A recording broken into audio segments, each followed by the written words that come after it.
ख्रिस्त में प्रिय भाइयों और बहनों, आज हम लोग छठा समन्वय रविवार में प्रवेश करते हैं पूजन विधि के अनुसार।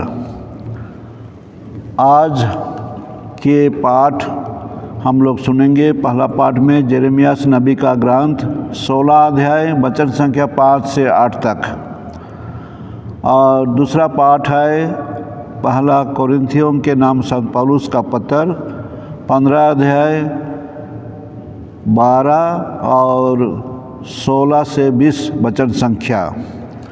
सुसमाचार है लूकास के सुसमाचार 6 अध्याय 17 और 20 से 26 तक। आज के सुसमाचार में हम लोग सुनते हैं, धन्य हो तुम जो दरिद्र हो, स्वर्गराज तुम लोगों का है। ये हमारे लिए एक ऐसा वचन है जिसको हम लोग को समझना पड़ेगा, नहीं तो हम लोग कैसे कहेंगे जो लोग गरीब हैं उनको धन्य कहेंगे। ये सही बात का अर्थ निकालने के लिए ऐसा क्यों कहा गया है, क्या संदर्भ में यीशु ख्रिस्त ऐसा कहते हैं, उसको हम लोगों को समझना पड़ेगा। ये वचन जो हम लोग सुनते हैं, ये यीशु ख्रिस्त शिक्षा दिए प्लेन में अर्थात समतल भूमि में, इसलिए इसको सर्मन ऑन द प्लेन भी कहा गया है। और हम लोग इस वचन के माध्यम से यीशु ख्रिस्त का शिक्षा को पाते हैं। इसी वचन को हम लोग मत्ती के सुसमाचार 5, 6, 7 अध्याय में पाते हैं, जो पहाड़ के ऊपर दिया गया था, इसलिए उसको पहाड़ के ऊपर उपदेश कहा गया है, सर्मन ऑन द माउंट। लेकिन लूकास के सुसमाचार में हम लोग सुनते हैं जो कि मैदान में दिया गया, इसलिए हम लोग सुनते हैं ईसा उनके साथ उतरकर एक मैदान में खड़े हो गए और वहाँ उनके बहुत से शिष्य थे। ऐसी बातें हम लोग सुनते हैं। लेकिन हम लोग के लिए ध्यान देने की बात है यीशु ख्रिस्त का वचन। वो कहते हैं, धन्य हो तुम जो दरिद्र हो, स्वर्गराज तुम लोगों का है। धन्य हो तुम जो अभी भूखे हो, तुम तृप्त किए जाओगे। ऐसी बातें हम लोग सुनते हैं। गरीब होना सामाजिक दृष्टि से कोई अच्छी बात नहीं है, कारण कि मनुष्य को चाहिए अपने जीना खाना के लिए, चाहे अपने परिवार चलाने के लिए, अपने को सही तरीक़ा से चलाने के लिए धन संपत्ति और पैसा कौड़ी का ज़रूरत है। लेकिन यीशु ख्रिस्त यहाँ ये शिक्षा देते हैं, धन्य हो तुम जो दरिद्र हो, स्वर्गराज तुम लोगों का है।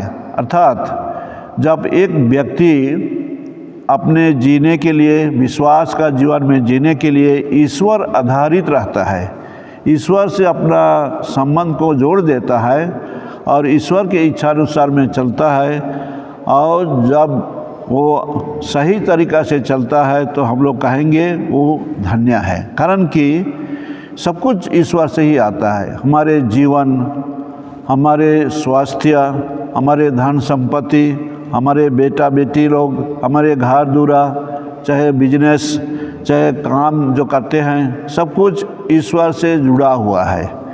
इसलिए हम लोग का जीवन ईश्वर आधारित होने के नाते ऐसे वचन सुनते हैं तो यीशु ख्रिस्त का शिक्षा है कि हम धन्य होते हैं जो अभी हम गरीब हैं, लेकिन हम ईश्वर के आधारित होते हुए अपने जीवन को चलाते हैं। प्रिय भाइयों और बहनों, और ये जो शिक्षा है हमारे लिए ईश्वर के राज के हिसाब में शिक्षा है। हम लोग दुनियादारी हिसाब से नहीं, लेकिन जब हम ईश्वर को मानते हैं, ईश्वर की शिक्षा अनुसार चलना चाहते हैं और ईश्वर का राज्य के लिए, चाहे स्वर्ग का राज्य के लिए हम लोग कोशिश करते हैं अपने जीवन में, तो आज जो वचन सुने हमारे लिए बहुत ही महत्वपूर्ण रखता है। कारण कि हमें ये सोचना चाहिए कि हमारे जीवन ईश्वर आधारित होना चाहिए और ईश्वर से ही जुड़े हुए रहना चाहिए। हम लोग पहला पाठ में भी सुने यिर्मयाह नबी का पुस्तक से, धन्य है वह मनुष्य जो प्रभु पर भरोसा रखता है, जो प्रभु का सहारा लेता है। कितना सुंदर वचन है। यदि हम प्रभु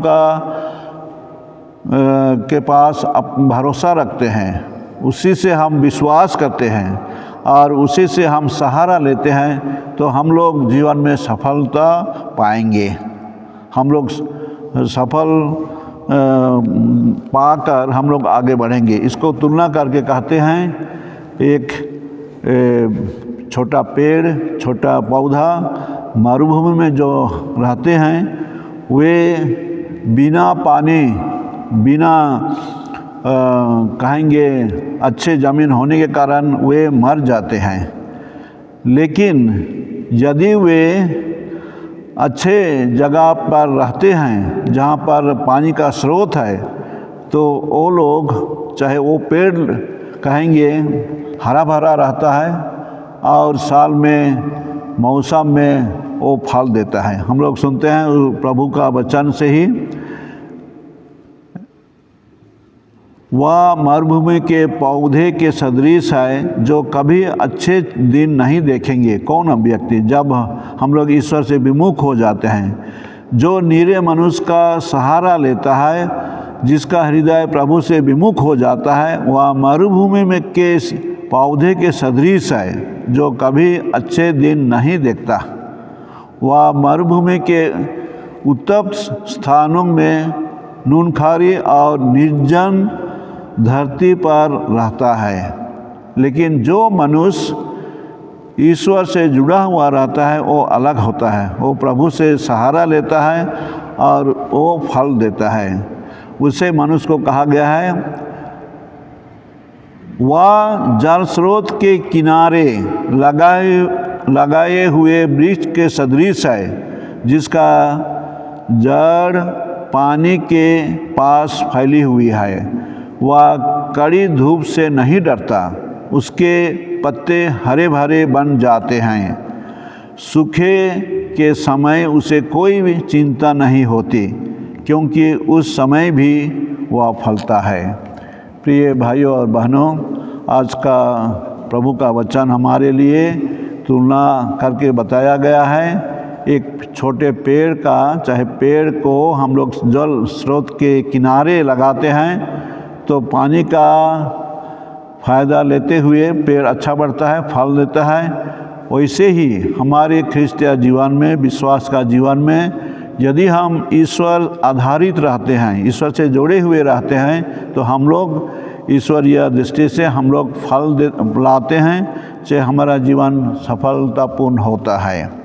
इसलिए आज प्रभु कहते हैं, धन्य हैं वे जो दरिद्र हो, क्योंकि स्वर्गराज उन्हीं का है।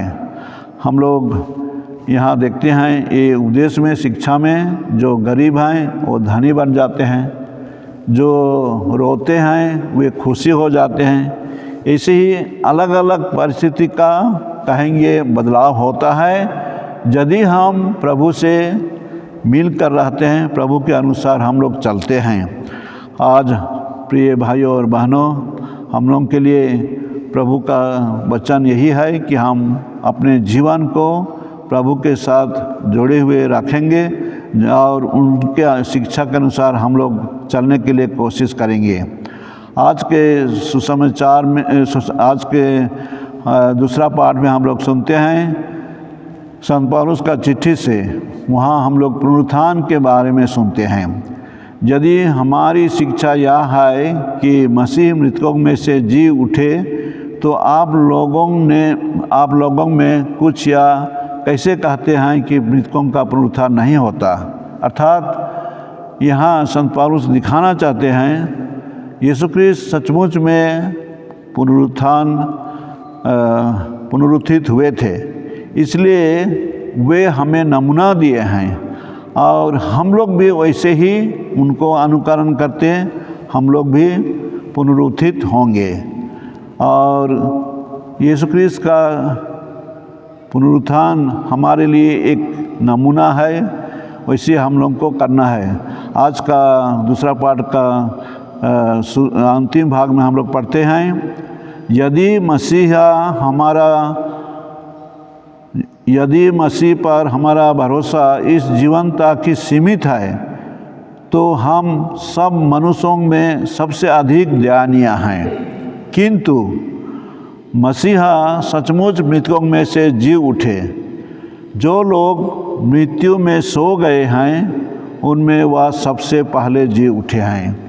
प्रिय भाइयों और बहनों, पुनरुत्थान एक ऐसी बात है जिसको हम लोग अनुभव नहीं कर सकते हैं, लेकिन विश्वास में इसको ग्रहण कर सकते हैं। यीशु ख्रिस्त हमारे लिए मर गए, दफनाए गए, पुनरुत्थित हुए और हमें वे नमूना दिए हैं।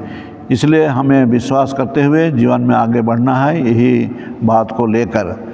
चलिए आज हम प्रभु का वचन के आधार में मनन चिंतन करेंगे, विशेषकर यीशु ख्रिस्त की शिक्षा अनुसार चलने के लिए, जहाँ वे कहते हैं, हमें निमंत्रण देते हैं उनके पास आने के लिए। और यदि हम उनके पास आएंगे, उनके साथ हम जुड़े हुए रहेंगे, तो हमारा जीवन भी एक छोटे पेड़ की तरह हरा भरा रहेगा और समय पर फल देगा। आज के दिन में प्रभु ईश्वर हम सबों को अपना आशीर्वाद दे। आमीन।